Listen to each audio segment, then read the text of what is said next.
ជំរាបសួរអ៊ំពូមីងបងប្អូនទាំងអស់គ្នាចាសម្រាប់បងប្អូនដែលអត់ទាន់ចេះដេរស្លឹកកស្លឹកឈូកបងប្អូនអាចចូលមកទស្សនាវីដេអូមួយនេះបានថាតើគេដេររបៀបណាតោះយើងចូលទៅមើលទាំងអស់គ្នាសូមបងប្អូនចូលទៅចុច Subscribe ចុចសញ្ញារូបកណ្ដឹងម្នាក់មួយដើម្បីទទួលបាននៅវីដេអូថ្មីៗជារៀងរាល់ថ្ងៃដែលបង្ហាញជូនពីតិចនិចនៃការកាត់តិចនិចនៃការដេរតិចនិចនៃការច្នៃប្រឌិតម៉ូដមានម៉ូដថ្មីមិនថាម៉ូដបុរសម៉ូដស្ត្រីម៉ូដកូនក្មេងមនុស្សចាស់និងមានការបង្ហាញជូនពីរបៀបនៃការប៉ាក់ឌិនផងដែរចាឥឡូវយើងមកមើលពីរបៀបនៃការដេរគុនស្លឹកកអាវកស្លឹកឈូកចាតើគេដេរគុនដេរភ្ជាប់ស្លឹកកដោយវិធីណាចាអញ្ចឹងនេះយើងមានតួអាវហើយនេះគឺជាស្លឹកកអាវរបស់យើងគឺកស្លឹកឈូកចាហើយនេះគឺជាកណាត់សម្រាប់គុនកអាវរបស់យើងដេរគុនចូលទៅខាងក្នុងចាគឺយើងយកទៅតឹងវានេះគឺ3លេខហើយបដោយគឺយើងយកប្រវែងកអាវរបស់យើងជាក់ស្ដែងចាអញ្ចឹងយើងវាស់កអាវយើងមកថាយើងវាស់តួអាវក៏បានស្លឹកកក៏បានចាវាស់តួអាវក៏បានដែរចាគឺយើងវាស់មើលអញ្ចឹងចាយើងអាចយកវែងជាងកអាវបន្តិចទៅដើម្បីសល់យើងកាត់ចោលតែបើខ្វះគឺអត់ស្អាតទេណាចាអញ្ចឹងយើងកាត់ឲ្យវាសល់បែបហ្នឹងមកចាបញ្ជាក់ណាຂະຫນាត់គុននេះគឺយើងត្រូវយកទៅតឹងវា3លេខហើយបដោយវាគឺយកប្រវែងកអាវជាស្ដែងចាហើយជាដំបូងមុននឹងយើងធ្វើរបៀបដេររបស់យើងគឺយើងដេរតួអាវជាមួយនឹងស្លឹកឈូកនេះមុនណាចាដេរជាមួយស្លឹកឈូកនេះមុនបន្ទាប់មកបានយើងដេរកណាត់គុនពីលើមួយជាន់ទៀតណាចាឥឡូវយើងចាប់ផ្ដើមដេរជាមួយស្លឹកឈូករបស់យើងសិនមកចាឥឡូវយើងមកមើលពីរបៀបនៃការដេរតួអាវរបស់យើងជាមួយនឹងកស្លឹកឈូកចាខាងនេះគឺជាខាងត្រូវនៃតួអាវហើយស្លឹកឈូកក៏ដូចគ្នាគឺយើងយកខាងត្រូវដាក់ទល់នឹងខាងត្រូវបែបនេះមកចាបន្ទាប់មកយើងធ្វើការខ្ទាស់មកចូលមួយកន្លែងចំណុចកណ្ដាលនៃកក្រោយរបស់យើងគឺយើងធ្វើការច្រឹបបែបនេះដើម្បីឲ្យដឹងថាចំណុចកក្រោយគឺនៅត្រង់កន្លែងហ្នឹងចាអញ្ចឹងទាំងស្លឹកកហើយនឹងតួអាវគឺដាក់ឲ្យត្រូវគ្នានៃចំណុចកណ្ដាលកអាវរបស់យើងចាតោះមកយើងធ្វើការខ្ទាស់បែបហ្នឹងមកចា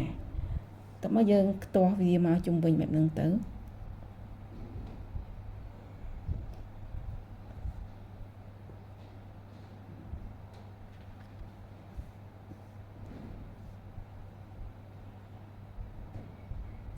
កន្លែងនេះគឺយើងដេរអត់ឲ្យដល់ចុងនៃតួអាវនេះពេកអីចាកន្លែងនេះគឺយើងទុកម្លេចដើម្បីធ្វើការកងចាទុកម្លេចណាព្រោះកន្លែងនេះយើងដាក់លេវមុខគឺយើងទុកម្លេចដើម្បីកងដាក់លេវចាអញ្ចឹងស្លឹកករបស់យើងអត់ឲ្យដល់នឹងពេកទេគឺសល់ចន្លោះផែខ្ទង់ម្លេច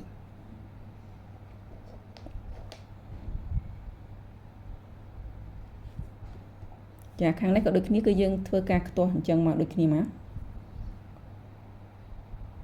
បន្ទាប់ពីយើងធ្វើការខ្ទាស់រួចរាល់ហើយយើងអាចធ្វើការដេរបានចាគឺយើងដេរមួយជើងទាជុំវិញស្លឹកករបស់យើងហើយកន្លែងសរទះទ្រូងនេះគឺយើងត្រូវបត់វាប្លត់មកក្រៅវិញណាចាសរទះទ្រូងប្លត់មកក្រៅហើយយើងបត់វាឲ្យចំចំណុចនេះចំណុចដែលយើងបត់សរទះទ្រូងនោះគឺបត់ឲ្យចំចំណុចហ្នឹង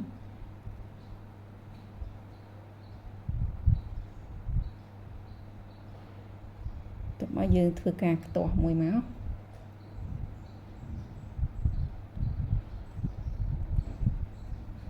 ចាគឺបែបនេះបងប្អូនណាគឺខ្ទាស់បែបនេះ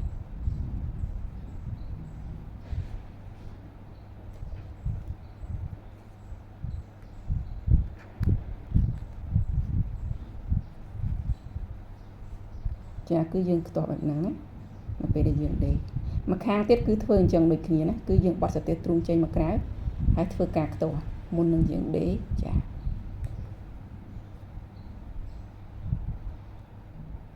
ឥឡូវយើងចាប់ផ្ដើមធ្វើការដេរ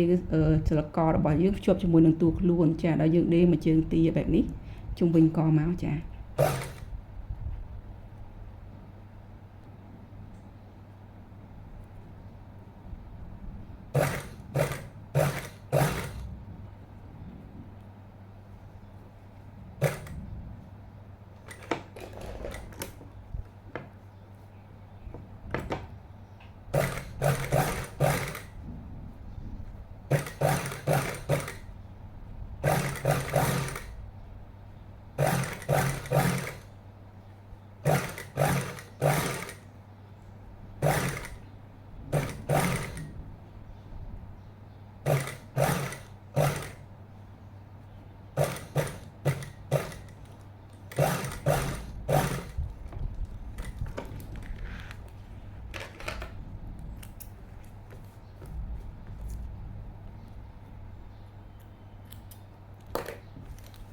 បន្ទាប់ពីយើងដេររួចរាល់ហើយយើងធ្វើការដកម្ជុលយើងចេញមកចា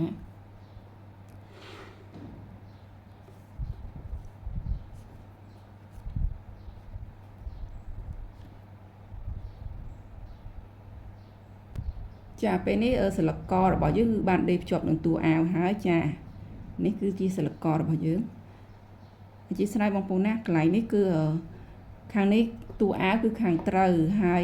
ខាងលើនៃសិលកនេះក៏ខាងត្រូវដែរអញ្ចឹងបានន័យថាខាងខុសទល់ជាមួយនឹងខាងត្រូវបងប្អូនណាចាអញ្ចឹងបងប្អូនដេរជាក់ស្ដែងបងប្អូនមើលផងចាជាវាដាក់សិលកនឹងតួខ្លួនទៅវាអត់វាខុសចានេះគឺសិលកនិងតួអាវរបស់យើងគឺយើងដេរភ្ជាប់រួចហើយបន្ទាប់មកយើងធ្វើការដេរគុណមកលើមួយជាន់ទៀតចាពីលើមួយជាន់ទៀតចាដល់យើងយកកណាត់គុណរបស់យើងនេះចាយកមកដេរពីលើបែបនេះមកដាក់ពីលើបែបនេះមកចាហើយកណាត់គុណហ្នឹងគឺយើងកុំឲ្យដាក់ចូលដល់នេះពេកណានេះកុំឲ្យដាក់ដល់នេះពេក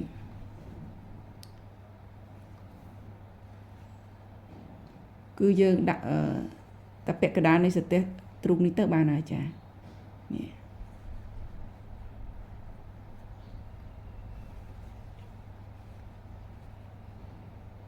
ប៉ុណ្នេះចាគឺយើងដាក់ប៉ុណ្ណឹងមក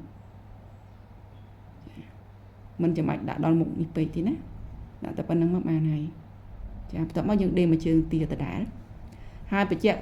សាច់នេះគឺយកសាច់បិឆិតបងប្អូនណាចាសាច់គុណកចូលក្នុងនេះគឺយើងយកសាច់បិឆិត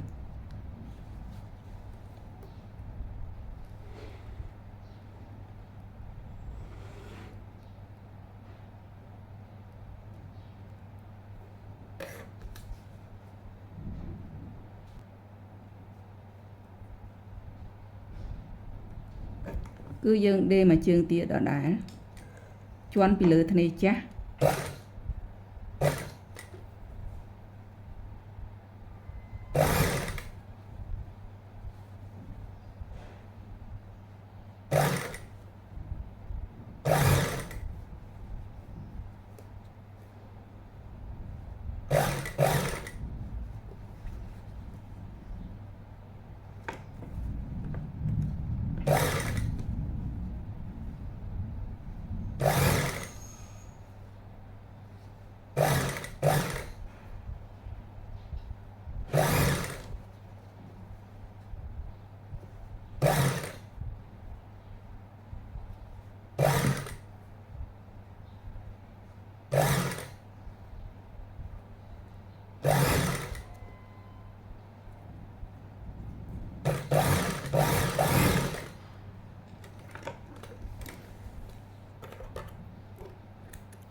ចា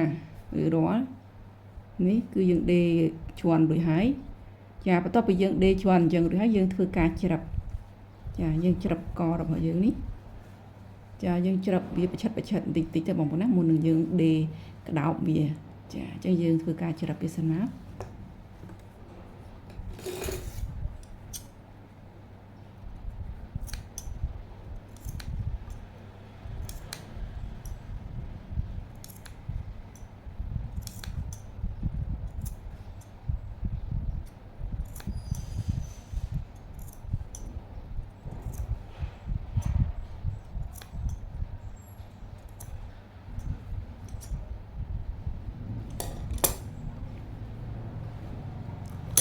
ថ្ងៃនេះយើងរុះចេញវិញបន្តិចដោយសារវាដេរផុតទៅមុខពេកចាអញ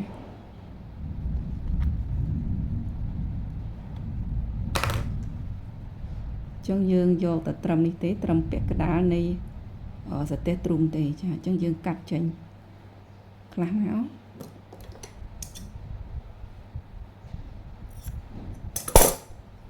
ចាត្រឹមនេះ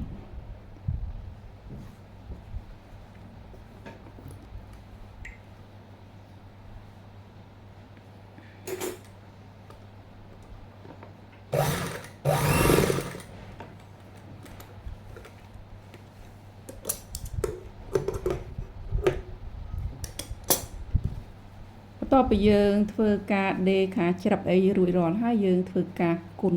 វាចូលក្នុងមកចា ដល់យើងបត់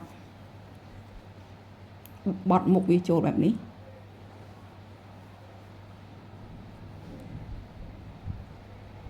បត់មុខវាចូលបែបនេះបងប្អូនណា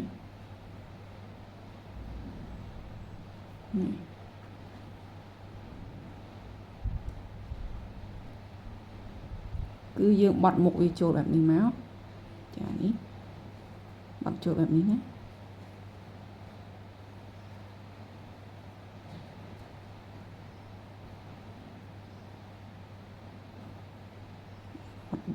បត់បែបហ្នឹងចានេះ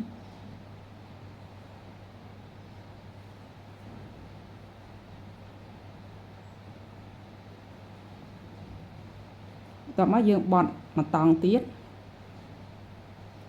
ចាបែបនេះតោះមកយើងធ្វើការដេរបានហើយ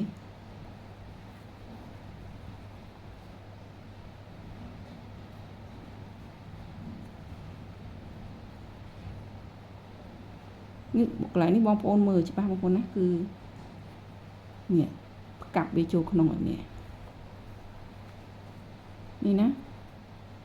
គឺផ្កាប់ចូលក្នុងបែបនេះនេះគឺខាងត្រូវនៃអាវហើយនេះគឺខាងខុសនៃអាវនៃតួអាវចានេះខាងខុសនៃតួអាវអញ្ចឹងបត់បែបហ្នឹងតោះមកយើងពលាសិលកនេះចេញចាហើយយើងធ្វើការដេរសកត់កូនកនេះមកគឺយើងដេរច្បិចចាពលានេះខាងនេះទៅតួអាវខាងនេះគឺសិលកអាវអញ្ចឹងយើងពលាវាចឹងមកហើយបានយើងដេរសកត់ច្បិចកន្លែងនេះចាដេរសកត់ច្បិចកន្លែងនេះជុំវិញកអាវ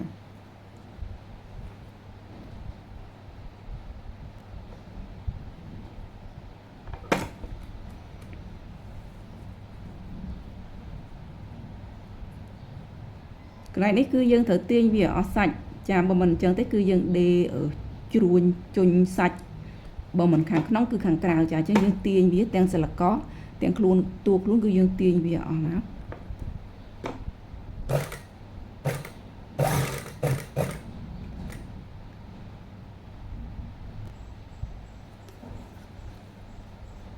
តោះមកយើងបត់កណាត់កូនករបស់យើងអញ្ចឹងមកដូចខ្ញុំប្រាប់ពីដំបូងអញ្ចឹងចាគឺយើងបត់វាចូលក្នុងមកកន្លែងនេះពិបាកយើងប្រើកត្រៃច្រឹបឬក៏បញ្ចូលដើម្បីធ្វើការជួយសម្រួលហើយបន្ទាប់មកក្តោបធ្នេរបស់យើងបែបនេះចាហើយផ្កាប់វាចូលទៅក្នុង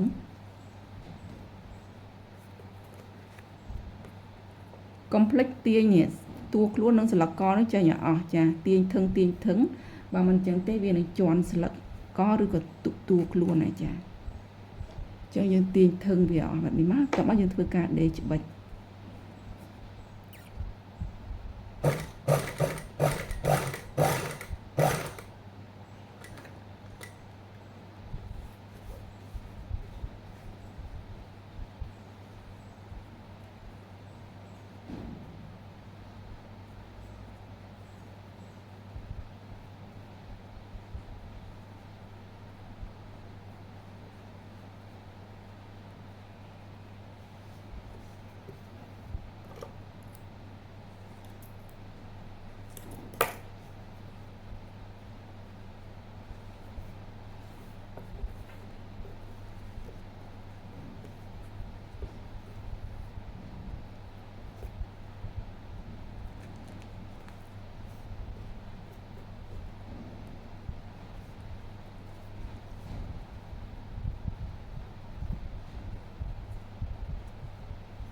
ចាកន្លែងកោងនេះគឺយើងត្រូវតែប្រយ័ត្នណាគឺយើងទាញវាស្អាតស្រួលវាស្អាតចា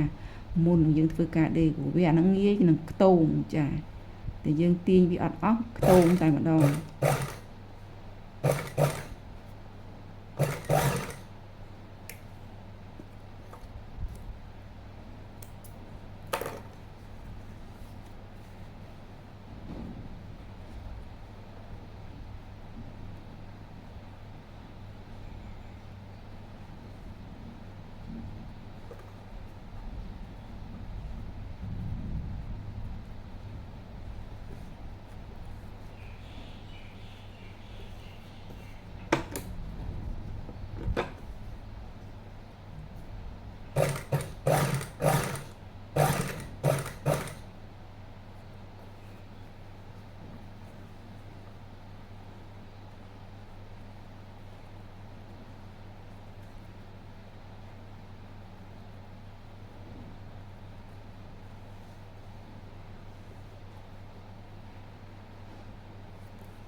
ចា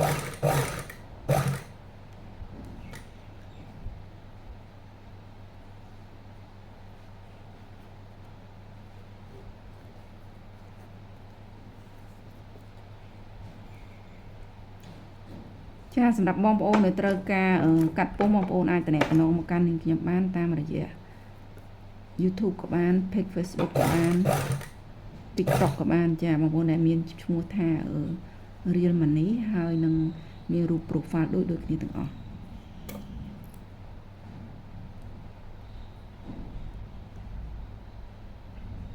ហើយសម្រាប់បងប្អូនដែលចង់រៀនចង់ចេះតែអត់មានថវិកាបងប្អូនអាចចូលមើលក្នុង Channel YouTube របស់នាងខ្ញុំនេះគឺមានច្រើនម៉ូដចាមិនថាម៉ូដកម៉ូដដៃអាវម៉ូដអាវប្រុសអាវស្រីគឺមានច្រើនអញ្ចឹងបងប្អូនអាចចូលទៅរៀនបានដោយ free មិនអស់លុយទេចា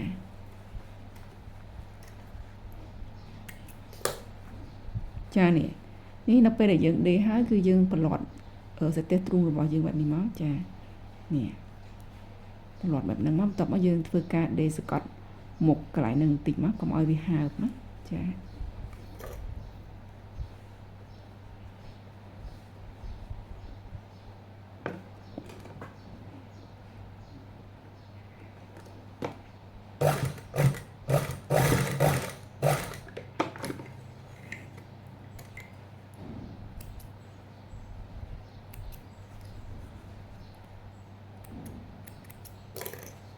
ចាគឺយើងដេរសកត់បែបហ្នឹងចានេះគឺខាងខុសនេះតួអាវហើយនេះគឺខាងត្រូវនេះតួអាវចាគឺបែបនេះណានេះឃើញទេឃើញធឹងអស់សាច់ទេចាហើយមកខាងទៀតក៏យើងដេរសកត់អញ្ចឹងដូចគ្នាដែរចាគឺយើងសកត់កន្លែងនេះដូចគ្នានេះគឺជាទម្រង់ស្លឹកកអាវកស្លឹកឈូកដែលយើងធ្វើការដេរភ្ជាប់រួចរាល់ហើយចានេះគឺខាងត្រូវចានេះគឺគេគុនមូលចូលក្នុងគឺគេដេរគុនបែបហ្នឹងណាចាហើយនេះមើលខាងខុសចានេះគឺខាងខុសចានេះគេហៅថាដេរគុនមូលចូលក្នុងចាដែលបងអូនស្រីគាត់ចង់ចេះដេរម៉ូដស្លឹកកផ្កាឈូកគាត់អត់ស្គាល់ថាដេរគុនមូលហ្នឹងគេដេរបែបណាចាគឺគេដេរបែបហ្នឹងណានេះគឺខាងខុសហើយនេះគឺខាងត្រូវចាខាងត្រូវនេះគឺស្លឹកករបស់យើងហើយនេះគឺខាងត្រូវនៃតួអាវគឺបែបនេះចាហ្នឹងគេហៅថាដេរគុនមូលបត់ចូលក្នុងចាគឺគេដេរបែបហ្នឹងចាចឹងសង្ឃឹមថាអូនមើលយល់ហើយអាចយកទៅប្រើការបាននេះគឺជាផ្នែកខាងមុខនៃម៉ូដកអាវហើយនេះគឺជាផ្នែកខាងក្រោយនៃម៉ូដកអាវចាគឺខ្ញុំកាត់សណ្ដៅចង់បង្ហាញតែស្លឹកកទេចាអញ្ចឹងតួខ្លួនវាវែងខ្លីអត់ត្រូវគ្នាទេបងប្អូនណាចាអញ្ចឹងបងប្អូនមិនមើលតួខ្លួនទេមើលទៅកអាវទៅបានហើយចានេះខាងត្រូវនៃកអាវគឺមានធ្នេរបែបនេះណាចា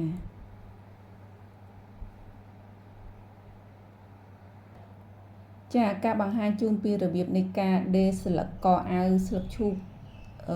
មួយនេះគឺបានដល់ទីបញ្ចប់ហើយការដេរនេះគឺគេហៅថាដេរគុនមូលត្រឡប់ចូលក្នុងដែលបងអូនស្រីម្នាក់គាត់អត់ចេះដេរចាអញ្ចឹងបងអូនមកមើលវីដេអូមួយនេះទៅចាគឺគេដេរបែបហ្នឹងនឹងគេហៅថាដេរគុនមូលត្រឡប់ចូលក្នុងចាហើយក៏អរគុណច្រើនដល់បងប្អូនទាំងអស់ដែលបានតាមដានទស្សនាវីដេអូមួយនេះតាំងពីដើមរហូតដល់ចប់ជូនពរបងប្អូនជួបតែសេចក្តីសុខរកទទួលទានមានបានហេងគ្រប់ក្រុមគ្រួសារអរគុណច្រើនជំរាបលាជួបគ្នានៅម៉ូដថ្មីជាបន្តបន្ទាប់ទៀត